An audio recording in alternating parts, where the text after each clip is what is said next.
Esto es Arquitectura Acompasada, un podcast del Colegio Oficial de Arquitectos de Madrid, un paseo sonoro para conocer Madrid a través de sus edificios y entornos arquitectónicos.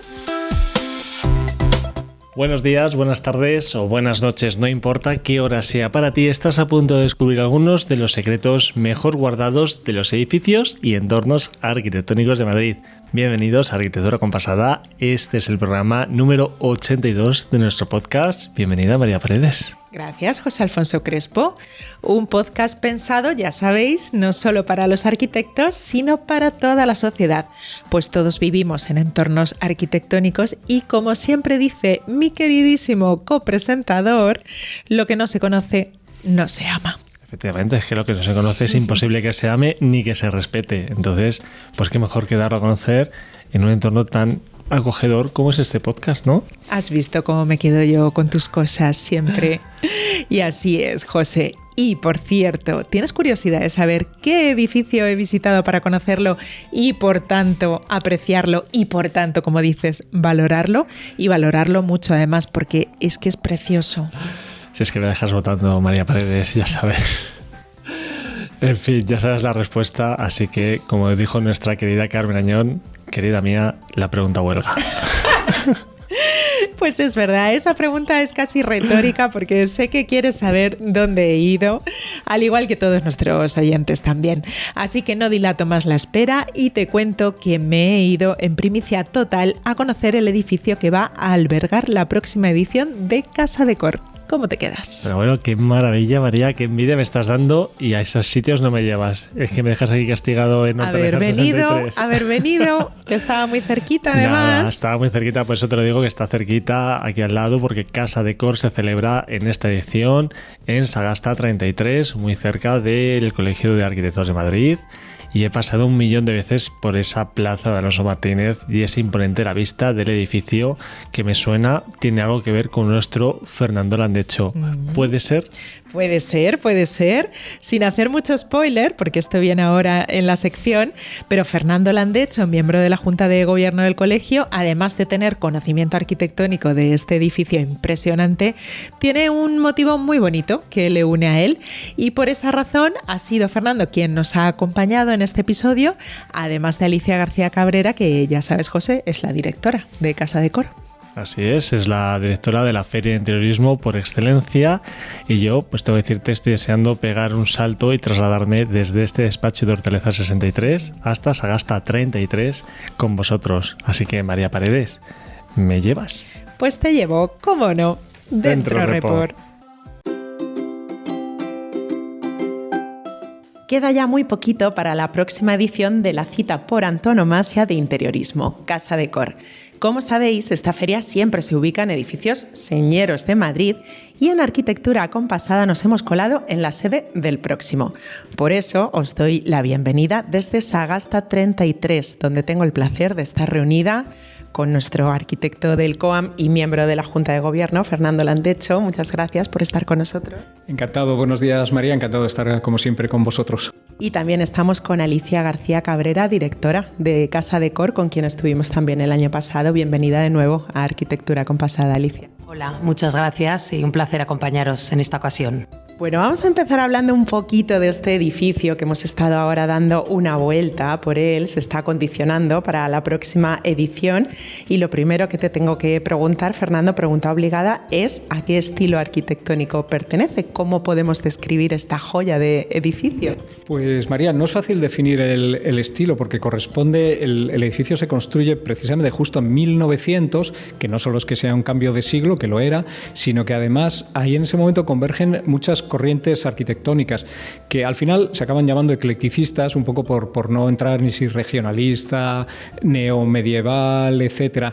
El edificio tiene un poquito de todo, tiene algo de neomedieval, tiene elementos mudéjares, pero quizá el término, dentro de ese paraguas de eclecticismo, el término de racionalista le va muy bien en el sentido de que es un edificio relativamente sencillo en ornamentación y con una expresión de los materiales muy lo que se llamamos los arquitectos honrada, ¿no? Que es un término como si no hubiera arquitecturas honradas, pero que quiere decir que el ladrillo se manifiesta al exterior, que no está revocado, es un aparejo, el llamado aparejo español, precioso, y es un edificio realmente notable. Yo diría que muy del 19, aunque ya está en esa charnela con el 20, pero yo creo que es un ejemplo de arquitectura del 19 muy notable. Y además, si hablaremos, supongo después tendremos ocasión, en un estado de conservación excelente, ¿no? Es una característica muy notable de este edificio. Ese ladrillo he visto que efectivamente hemos comprobado también combinado con piedra, con metal, ¿no? Esos materiales.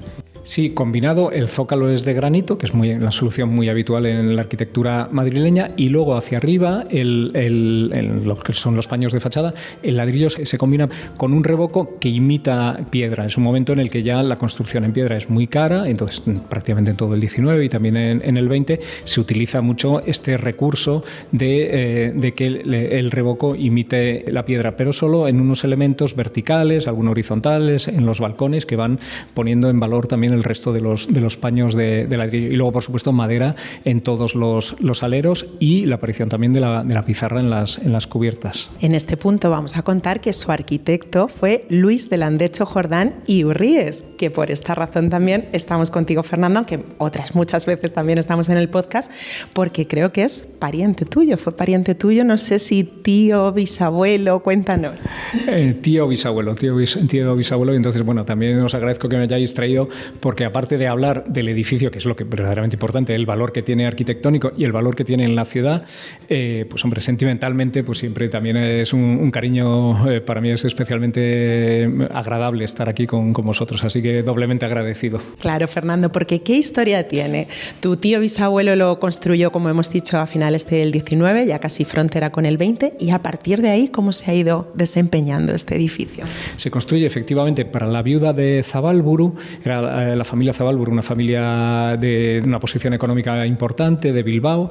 Luis de Landecho construye para ellos el Palacio de Zabálburu, desaparecido en Bilbao, pero construye otro Palacio de Zabálburu también aquí en Madrid que se conserva, y construye estas viviendas que eran para alquiler. Fíjate el tamaño que tenían, que son 2 viviendas ocupando toda la planta realmente son 2 edificios adosados que componen un conjunto único urbano. Es decir, hoy es inimaginable a cuánto saldría el alquiler, pero en ese momento pues era para la alta burguesía madrileña, y entonces, bueno, pues tenían esta capacidad económica.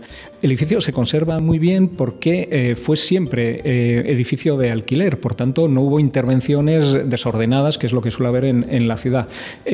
No sé exactamente hasta qué momento se conserva como vivienda, pero en el año 99 hay un cambio de uso, pasa a ser edificio de viviendas y hay una transformación en buena parte de los interiores, pero afortunadamente se conservan los exteriores completamente, hasta incluso elementos como los fraileros de madera, que son una verdadera joya. ¿Qué son los fraileros? Mira, los fraileros de madera son las contraventanas exteriores de madera que cierran los balcones, que al menos en Madrid, no sé si fuera de Madrid, se llaman fraileros. No conozco la etimología de la palabra, la voy a buscar, porque es un nombre muy bonito. Y en este caso funcionan como unas celosías móviles, tienen unas partes centrales que son unas lamas de madera que se mueven y entonces permiten hacer todo ese juego, que es un juego muy de arquitectura también mediterránea, aunque estemos en Madrid, no deja de tener esa influencia, en el que te permiten abrir las hojas interiores, por ejemplo en verano, mover las celosías, evitar que entre el sol, pero sin embargo que corra el aire. Es decir, la arquitectura bioclimática, que no es un invento actual, sino que es arquitectura pasiva, que ya se conoce, bueno, los arquitectos la han usado desde el comienzo de los tiempos, ¿no? Pues invitamos a todos nuestros oyentes a fijarse en esos fraileros de madera, en esa fachada que se conserva en espléndidas condiciones, ¿verdad, Fernando? Y por supuesto, cuando vengan a Casa de Cor, fijarse en el resto del edificio. Sí, señalo, bueno, verán los patios que también se conservan estupendamente, las escaleras que también se conservan, y es muy notable porque se conserva la cubierta, y eso en Madrid no en todos los edificios de este valor se conservan las cubiertas. En este caso sí, ya digo que el edificio, toda la envolvente está intacto y es una joya. En Madrid se están haciendo muchos levantamientos de edificios, bueno, pues porque la normativa lo permite, y ahí la combinación de arquitectura 19 o comienzos del 20 con la actual no siempre funciona. Es un tema muy, muy, muy complicado. Hay ejemplos muy buenos, desde luego, pero no siempre funciona. Y en este caso se conserva íntegramente esa cubierta, que además es muy, muy, muy, muy característica y que, bueno, que ojalá se conserve para siempre, como yo creo que ya será. Pues hemos hablado un poquito de su pasado y ahora nos toca hablar de su presente, del presente de este edificio de la mano de Casa Decor, que madre mía la que estáis liando, Alicia, hemos dado una vuelta. Vaya pedazo de instalación. ¿Qué es lo que tenéis entre manos? ¿Qué se puede avanzar, por lo menos? Bueno, después de escuchar a Fernando, que es una auténtica Biblia, ¿no?, sobre el edificio, pues imagínate, con este pasado tan maravilloso y con este estado de conservación actual, lo primero, el respeto a esa historia, a ese edificio y a ese origen. Lo bonito de esto es que, aunque pasó por ese tiempo de oficina y esa rehabilitación para oficinas, es que va a volver en un futuro próximo a su origen residencial.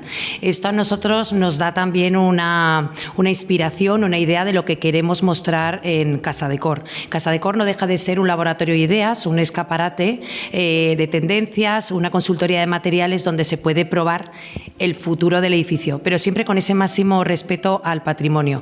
¿Qué hemos querido hacer desde el principio? Hemos querido trabajar ese concepto único de edificio, que aunque entremos por Sagasta 33, y por eso hablamos y nombramos Sagasta 33, por dentro ocupamos también parte del 31. Eso es lo bonito que podemos destacar en el estudio del edificio y de cómo vamos a trabajar la exposición y cómo la vamos a recorrer. ¿Por qué? Porque nos interesa recuperar esa forma de vida y esa calidad de espacios grandes, hay una transversalidad, ese modo palacete y esos techos altos, y eso te lo permite pues traspasando esa frontera del 33 al 31. Entonces, otras veces nos interesa coronar, porque de repente hay terrazas maravillosas donde puedes ver Madrid, donde puedes trabajar esa parte de exteriores. Nos interesa coronar arriba, pero en este caso buscábamos una experiencia pues más horizontal y donde puedas pues eso, trabajar esa idea, ¿no?, de ese principio de siglo, de lo bien que se vivía, porque, como decía Fernando antes, siendo algo para alquiler, era una maravilla. Todos nos hubiese gustado vivir aquí. Pues eso es lo que queremos trasladar desde ese ámbito, siempre desde la innovación y el diseño, pero de esa manera. Sí, porque efectivamente, Alicia, vosotros siempre os caracterizáis por esa fusión del edificio con lo que ofrecéis, que en este caso es una muestra de cuántos espacios, porque vosotros siempre compartimentáis los espacios, ¿no? ¿Qué es lo que nos vamos a encontrar? ¿Cuántos espacios y qué vamos a ver en ellos? Sí, a ver, vamos a tener más de medio centenar de espacios.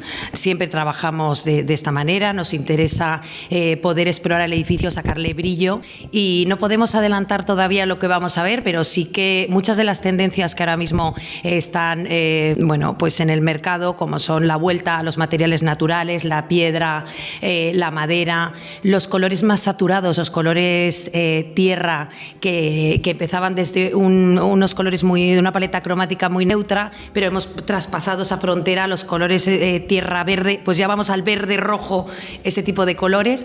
Va a haber espacios conceptuales muy interesantes, porque Casa Decor no es solo residencial, también es contract, también es retail, también es experimentación, pero desde luego va a haber cocina, por supuesto, que es ahora mismo el corazón social de la casa, lo que más se reforma, y va a haber salones, va a haber cosas interesantes. Ese patio central que vertebra, son dos patios que proveen de luz natural a la casa, pues esos patios van a tener también interesantes propuestas de exterior, in and out, arquitectura biofílica, todo eso es lo que vamos a trabajar, pero habrá que verlo a partir del 3 de abril en Sagasta 33. Eso es lo que te iba a preguntar. A partir del 3 de abril, en esta ubicación, que es que además no puede ser mejor emplazamiento en una de las zonas más cotizadas de Madrid, como es este barrio de Salesas.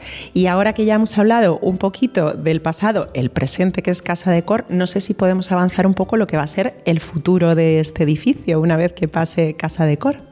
Bueno, pues aquí que estamos muy pocos, que lo va a escuchar solo a nuestros amigos, podemos avanzar que vuelve a ser residencial. El edificio está pensado para un proyecto residencial sostenible, porque Grupo Impar, que es quien lo va a realizar, trabaja desde ese respeto al patrimonio, a la sostenibilidad y a la innovación, y desde luego respetando todos sus elementos originales. Un poco lo que decía Fernando, ¿no?, que haya llegado hasta aquí así, pues eso es lo que hay que mantener.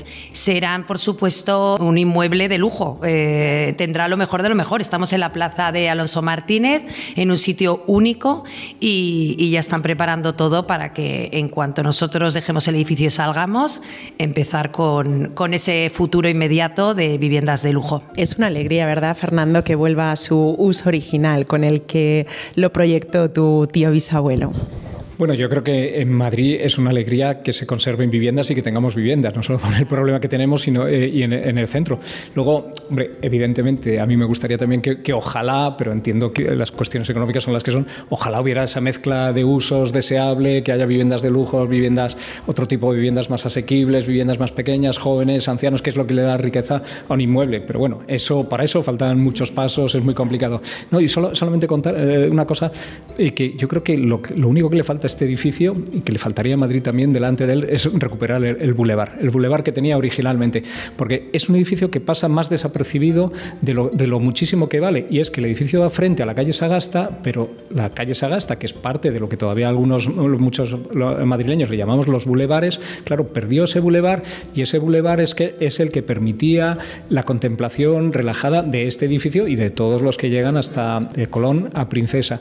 Y bueno, los bulevares continúan Marqués de Urquijo hasta el Parque del Oeste, ¿no? Ojalá algún día recuperemos esos bulevares y ese reposo también en esta zona de la ciudad donde el tráfico, bueno, pues también obedeciendo a otras necesidades, pues nos lleva demasiado rápido y a veces no nos permite contemplar la arquitectura como fue concebida y como merece. Pero bueno, vamos a confiar en que los tiempos vayan siempre a mejor. Me gustaría añadir a eso, justamente nosotros nos dimos cuenta que pasaba desapercibido porque la gente decía, estaba ahí, pero no lo veía. Lo importante bueno, de este anuncio, de lo que estás diciendo, ojalá que nos hagan caso y vuelva, porque la parte urbanística de Madrid, ¿no? Hay que cuidarla, y no solo los edificios, tiene que acompañar el resto, todo. Ojalá, pues desde aquí queda hecha esa reivindicación y también, por supuesto, la recomendación de pararse y contemplar este edificio, aunque de momento no tenga ese bulevar, contemplarlo desde fuera y entrar y disfrutar de la próxima edición de Casa Decor. Así que muchísimas gracias desde Arquitectura Compasada, Fernando Landecho, Alicia García Cabrera. Ha sido una conversación deliciosa. Gracias a ambos. Gracias a vosotros y gracias también a Casa Decor por instalarse siempre en edificios estupendos, y en este caso que sea en este. Gracias a Alcoam siempre por el apoyo. La verdad que es un placer contar con vosotros y conocer tanto de los edificios a través de vuestros ojos también. ¿Ves? Si es que me sonaba a mí, y menos mal que no lo dije, porque yo iba a decir que el arquitecto de Sagasta 33 fue el tío abuelo de Fernando Landecho, y no, fue el tío bisabuelo. Eso es. Eso es. Y cuando decimos nuestro Fernando Landecho, aparte de ser miembro de la Junta de Gobierno, es que es miembro del comité editorial del podcast. Así es. O sea, que nos une mucho más que solo que sea de la Junta de Gobierno. Así que nada, ahora ya me queda claro cuáles son los lazos familiares de nuestro Fernando Landecho con el arquitecto de Sagasta 33, el tío bisabuelo, y cómo me han gustado sus explicaciones sobre el valor de este edificio único. Y cómo me gusta saber que Casa Decor se va a celebrar ahí ya dentro de muy, muy poquito, porque lo tenemos a vuelta de la esquina. Sí. El próximo 3 de abril arranca esta edición, que por supuesto tenemos que ir a visitarla, ya que somos colaboradores del Colegio de Arquitectos de Casa Decor. Claro, a coger ideas para el hogar, José? Bueno, a coger ideas, y sobre todo tú, que estás poniendo en marcha el tuyo. Sí, me viene ahora mismo la mar de bien, pero la verdad es que con las ideas empezaré cuando termine la mudanza, que viene a ser así como lo más perentorio y lo que tengo encima como ahora la mismo. Obra del Escorial, la mal conocida obra del Escorial, ¿no? Sí, la verdad que está siendo un poquito obra del Escorial, pero más, porque el Escorial, acuérdate, en el monasterio que nos contaron nuestros queridos Miguel Lasso de la Vega y Carlos Irisarri, que en realidad no tardaron tanto para la obra que suponía. Por eso decía con sorna que 33 años tampoco fueron tantos, pero en tu caso una mudanza... No, comparativamente está tardando más mi mudanza. En fin. Pero bueno, paso a paso, yo espero ya para primavera estar instalada, y Casa Decor en Sagasta 33 es un planazo seguro para inspirarse y soñar con el hogar perfecto de cada uno. Y de momento, si te parece, José, lo que voy a hacer es salir un momentito de este despacho a por nuestros invitados de hoy. Pues nada, aquí os espero, y con mucho sigilo y mucho silencio para contar secretos.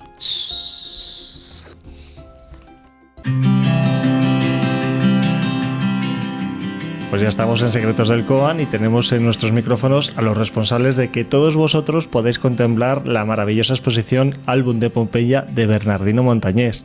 Están Javier Revillo, arquitecto y suplente de la Junta de Gobierno, bienvenido, y Íñigo Aguirre Larraz, director del área territorial de Madrid de la Fundación Ibercaja. Bienvenido también. Muchas gracias. Bueno, contadnos en primer lugar, Javier, Íñigo, no sé quién quiere empezar. ¿Quién fue? Porque muchos de nuestros oyentes no lo sabrán, yo no lo sabía tampoco. ¿Quién fue Bernardino Montañés y qué parte de su obra vamos a poder admirar aquí, en esta muestra? Bueno, pues si queréis empiezo yo. Bernardino Montañés es un artista zaragozano del siglo XIX, pero antes, si me vais a permitir, antes de hablar de Bernardino, sí. Es importante, para ponernos en contexto, hablar de otro zaragozano de un siglo anterior, de Roque Joaquín de Alcubierre. Roque Joaquín de Alcubierre es un ingeniero militar que está en Nápoles y es quien descubre, que esto muy poca gente lo sabe, quien descubre las ruinas de Pompeya y de Herculano. Ajá. Entonces, gracias a este zaragozano, es como un siglo, más o menos un siglo después, Bernardino Montañés, ya en el 19, es enviado a la Escuela de Roma, es pensionado. Ahora Javier nos dará algún detalle más de lo que significa ser pensionado. Él está en Roma y está 4 años. Y viaja a Pompeya y Herculano y se dedica a realizar una serie de acuarelas, a documentarse, a pintar todos aquellos aspectos de estas ciudades que le llaman la atención, sin seguir tampoco un orden muy concreto, ¿no? Esta exposición que va a poder ver el visitante se compone de 67 de las 71 acuarelas que nos legó en un álbum. Uh-huh. Y yo creo que la fortuna que hemos tenido en Fundación Ibercaja, por supuesto, porque tenemos la propiedad de ese álbum, pero también en contar con la colaboración del Colegio de Arquitectos, está en que por fin hemos podido de algún modo ordenar o vertebrar esa colección de dibujos que aparentemente eran algo un poquito deslavazado, ¿no? Y darles un contexto y un sentido que eso lo ha hecho magníficamente Javier Revillo. Porque ¿cuándo os fueron legados, Íñigo? ¿Hace cuánto? Esto es, vamos a ver, nosotros en Fundación Ibercaja, ahí también tengo que echar la vista atrás, nosotros somos una fundación con 149 años de historia. El año que viene hacemos 150. Y fuimos constituidos, fuimos creados, el germen nuestro era la Real Sociedad Económica Aragonesa de Amigos del País. La Real Sociedad Económica Aragonesa de Amigos del País es una institución de los ilustrados, de la época ilustrada, y uno de los propósitos que tenían era formar a la ciudadanía, en este caso a los aragoneses, y traerles todo aquello que era importante que conocieran del exterior, ¿no? Estamos en un contexto de finales del XVIII, del siglo XIX y no todo el mundo estaba en contacto con las cosas que se llevaban por aquel entonces. Entonces, una de las cosas que hace la Económica es crear la Real Academia de Nobles y las Artes de San Fernando. Uh-huh.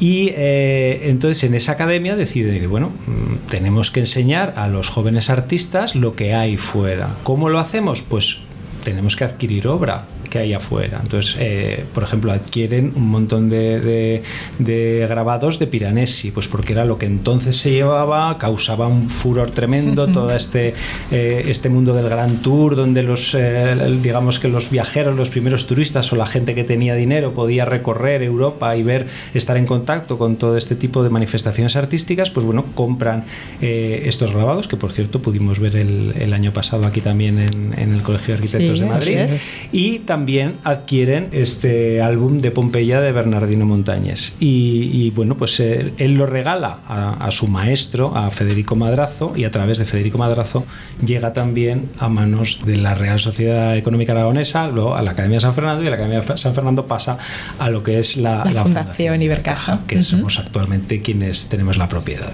Hablas de la exposición de Piranesi, que también nos hicimos eco en el podcast el año pasado. No recuerdo ahora el episodio en concreto, pero lo podéis buscar y volver a vivir con nosotros esa exposición que fue maravillosa, diferente a la que tenemos ahora, ¿no? ¿Cómo habéis planteado la muestra?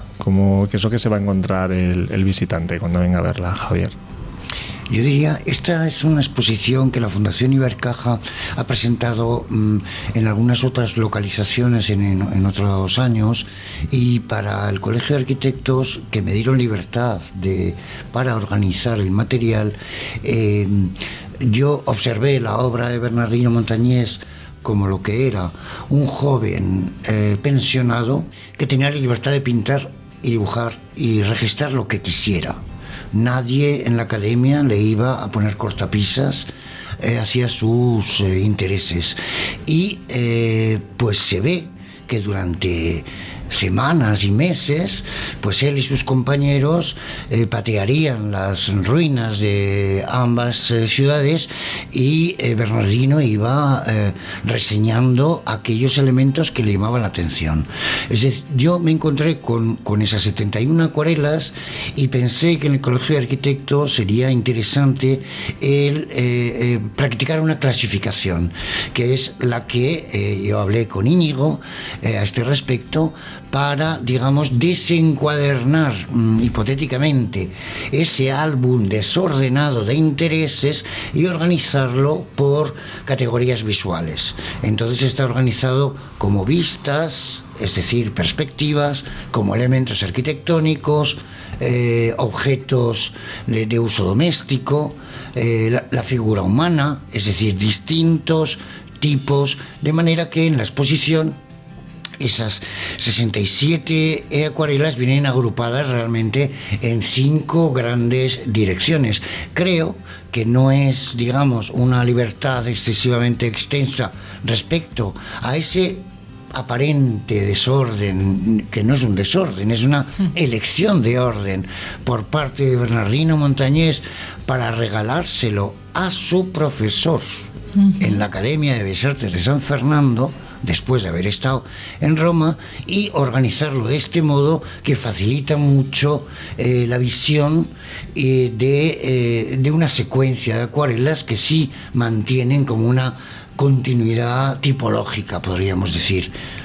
¿Y cuál es el valor de esas acuarelas para el arquitecto? Me imagino que poder contemplar cómo eran esas villas, esos edificios, ¿no? Esa vida de entonces. Yo diría, hay muchísimas cosas que se podrían decir de las acuarelas de Montañés, pero a mí lo que más me ha gustado es encontrarme con el color de Pompeya. Con el color. Sí, porque, digamos, el grabado, como los de Piranesi, digamos, era la herramienta a través de la que se difundía por toda Europa la apariencia visual de la arquitectura, no solamente su apariencia visual, sino plantas, alzados, secciones. Pero el color pertenece al óleo o a la acuarela. Claro. Y a mí me parece, digamos, muy bonito de esta exposición esa, yo diría, presencia fundamental del color, que es un color, y lo he sentido así, porque cuando yo tuve la fortuna de tener una beca en la Academia en Roma, también hice un viaje a Pompeya y también descubrí no solo los colores pompeyanos, sino la luz pompeyana. Es un magma, es invasivo aquello, porque es una luz poderosa, envolvente, atrapante, y es lo que yo más he sentido en este montaje expositivo. Claro, ha sido acorde tu experiencia allí y el color que descubriste allí con lo que descubres también en las acuarelas fantásticas de Bernardino, ¿verdad? Sí, eso es. Y de hecho hemos dejado algunos pequeños rastros del color, de los colores pompeyanos en el sistema de montaje expositivo, así como también algo que es más imperceptible para aquellos que no sean arquitectos, que es que el sistema de ordenación de la sala no es una ordenación para establecer una línea, digamos, continua o sin cesuras de un tema a otro, sino que se ordena espacialmente en términos, yo diría, romanos, haciendo alusión en cada una de las salas, por su pura geometría, al impluvium de la casa romana, de la domus, que es con el que te encuentras también en Pompeya. Es decir, una experiencia propia de Pompeya, entrar en una domus romana y darte cuenta que ese impluvium es el pulmón, el corazón de toda la villa, a partir del cual se expanden las distintas dependencias. En este caso, el sistema espacial elegido son 3, podríamos decir, impluviums, a partir de los cuales en sus lienzos perimetrales se sitúan los colores, las acuarelas y los colores. Pero todo eso en la sede del colegio, que dispone también de una espacialidad moderna, de manera que ese impluvium romano, que es un sistema espacial cerrado, hemos interpretado en el colegio una doble condición: el sistema cerrado y el sistema abierto, de manera que las visiones de esos interiores, de esos impluviums, están cruzadas por la visión de la calle, del resto de exposiciones del colegio,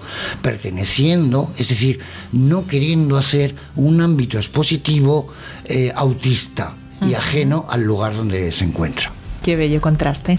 Pues sí, vamos, no sé si los visitantes van a ser capaces de darse cuenta de esta carga de profundidad que tiene el planteamiento de la exposición, pero vamos, es muy interesante escuchar a Javier.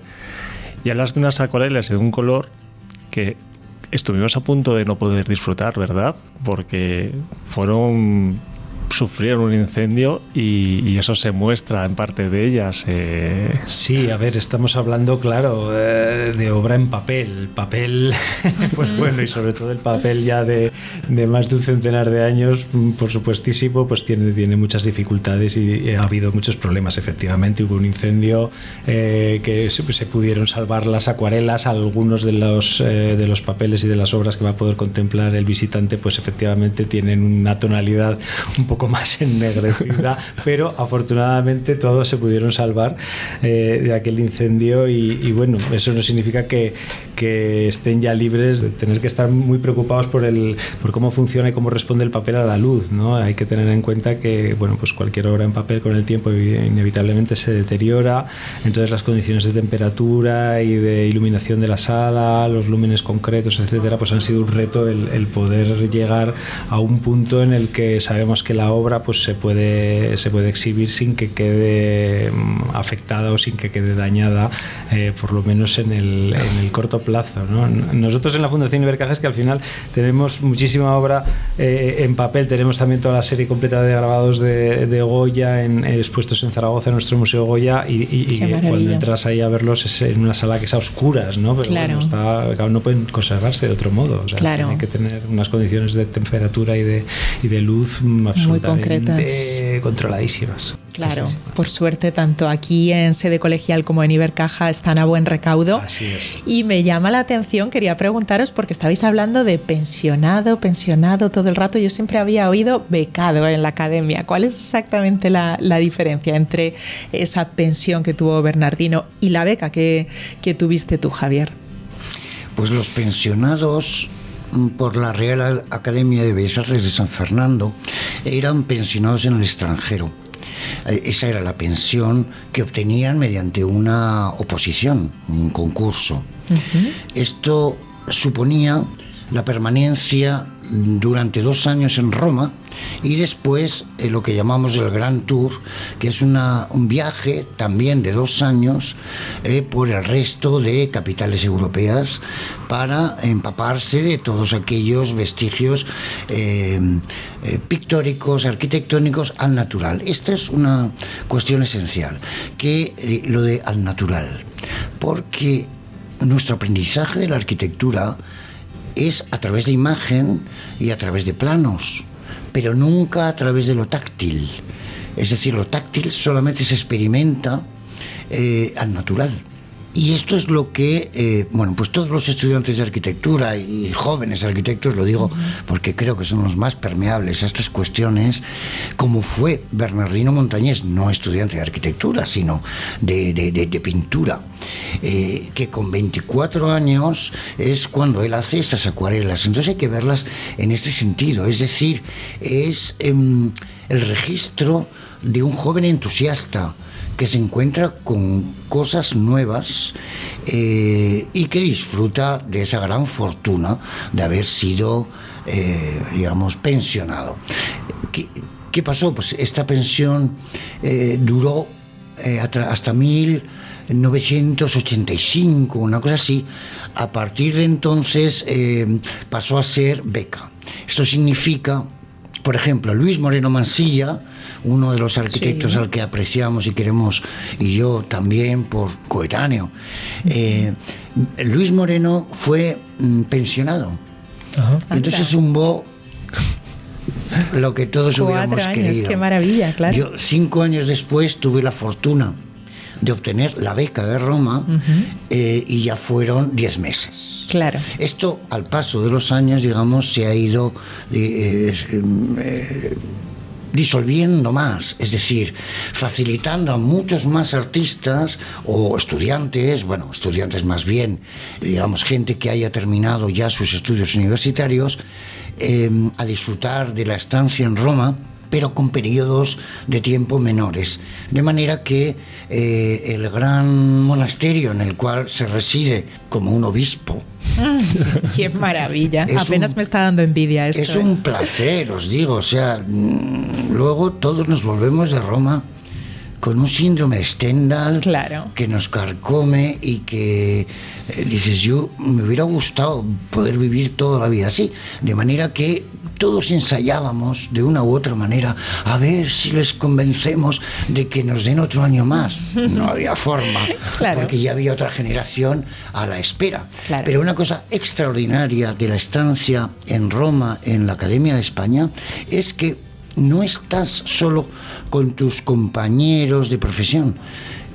Dialogas, vives y observas cosas con pintores, escultores, arquitectos, músicos, historiadores,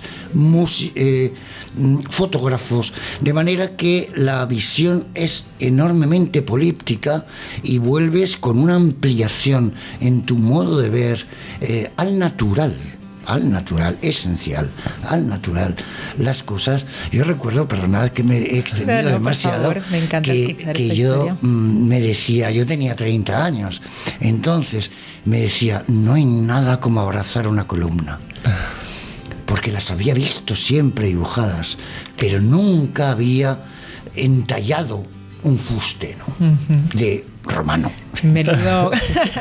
Menudo enriquecimiento personal y qué bellos recuerdos, Javier, que te agradecemos mucho que nos compartas en el podcast, y nos toca invitar a la gente a disfrutar de este entusiasmo y de este color pompeyano, ¿verdad, José? Así es. Nos toca recordar que esta exposición se puede visitar hasta el próximo 13 de marzo en nuestra sala Gutiérrez Soto, en la planta de acceso al colegio, con ese total de 71 acuarelas que forman parte del patrimonio de la Fundación Ibercaja, con la que el COAN y la Fundación Arquitectura están encantados de colaborar un año más, y suponemos que esta relación va a llegar muchísimos años por delante. Supones bien. Suponemos, ¿no? Digo.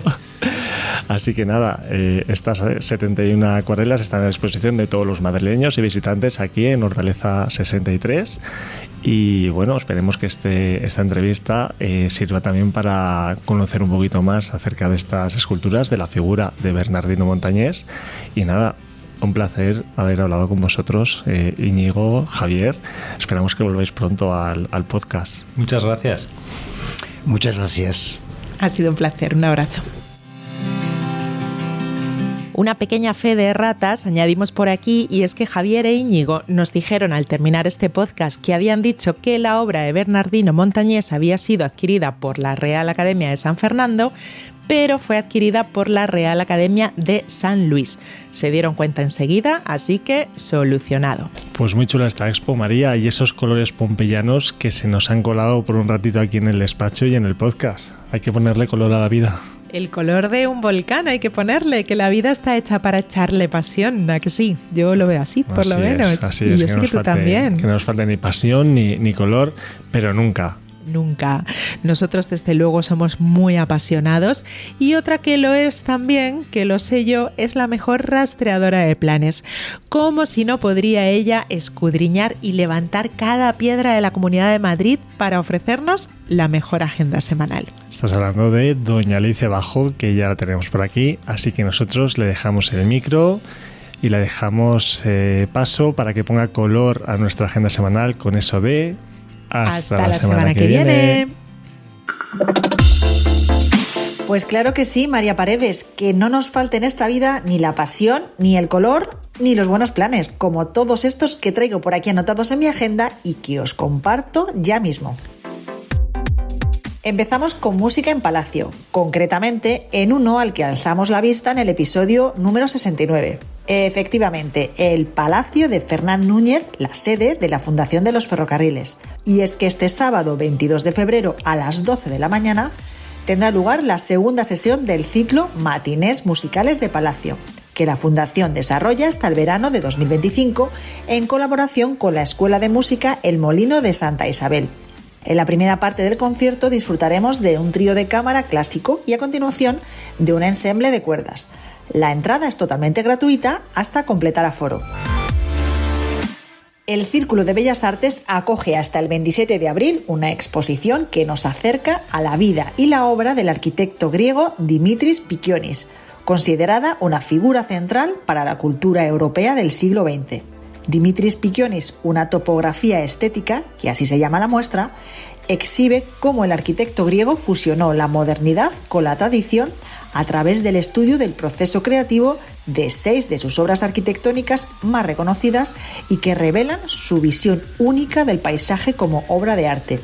La exposición incluye además una gran maqueta topográfica que muestra por primera vez la intervención completa del proyecto de rehabilitación de los accesos a la Acrópolis, cuyas obras terminaron en 1958 tras un largo y complejo proceso de construcción.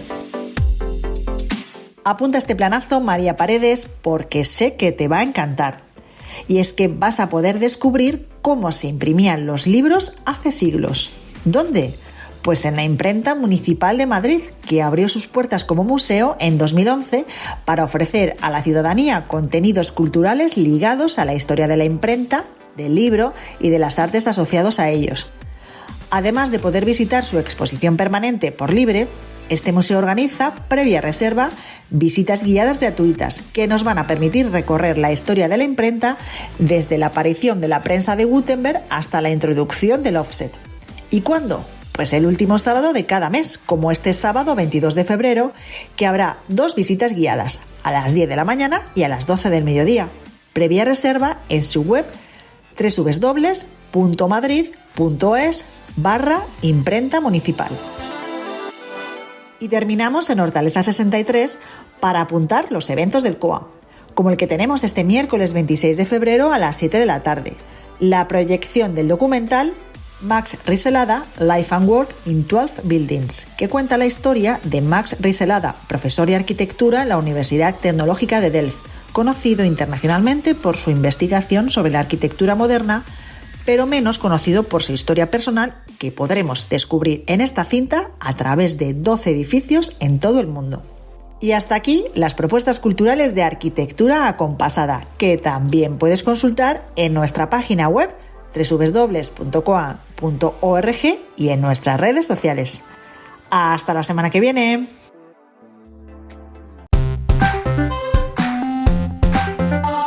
Has escuchado Arquitectura Acompasada, un podcast del Colegio Oficial de Arquitectos de Madrid, un paseo sonoro para conocer Madrid a través de sus edificios y entornos arquitectónicos.